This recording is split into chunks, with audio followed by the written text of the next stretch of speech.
Have you ever used something and thought, this just works?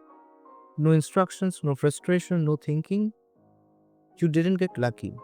You experienced design. Most people think design is something you see, but design is something you experience long before you notice how it looks. So, before we talk about tools, styles, or careers, we need to answer something more fundamental. What is design, really? Design theorist Herbert Simon once described design as changing existing situations into preferred ones. That's important because it means design is not decoration, it's intentional change. In simple terms, design is the process of planning decisions that solve human problems with real world constraints. Those decisions balance how something works, how people use it, how it feels, and whether it actually improves life. Design is not about adding beauty, it's about creating meaningful outcomes. Design exists because world naturally doesn't fit us. Life is friction by default. Systems are complex, information is overwhelming. Design is how humans adapt the world to themselves. Whenever something feels easier, clearer, calmer, or safer than it could have been, design was involved. Design is humanity's way of saying, this can be better. Once you understand that, the scope of design becomes huge. Design is not limited to any particular physical form. It includes products you hold, services you move through, systems you rely on, environments you live in, and experiences you remember.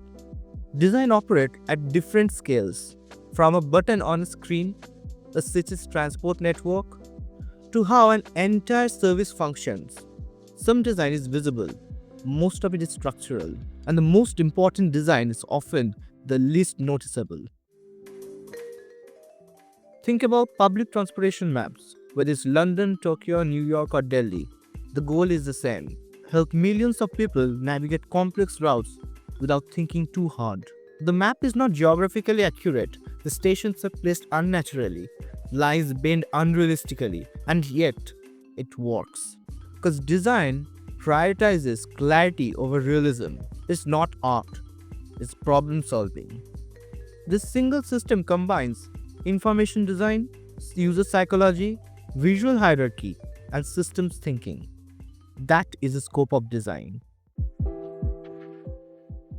Design shapes your day more than you realize. The way an app guides your thumb, the way a chair supports your posture, the way a form asks for information, the way a space makes you feel safe or stressed. Design affects how quickly you understand things, how confidently you make decisions, how much energy you waste on friction. When design is bad, life feels harder than it needs to be. When design is good, life feels smoother. Designers are not here to decorate outcomes, they're here to shape consequences. A designer's real role is to notice patterns, identify friction, ask better questions, and make intentional trade offs. Designers decide what matters most, what gets simplified, what gets removed, who is included, and who is left out. Those decisions have social, cultural, and ethical impact. Design is never neutral. Because design influences behavior, it carries responsibility. A well designed system can empower people, a poorly designed one can confuse, exclude, or manipulate. That's why design isn't just a creative field, it's a thinking discipline.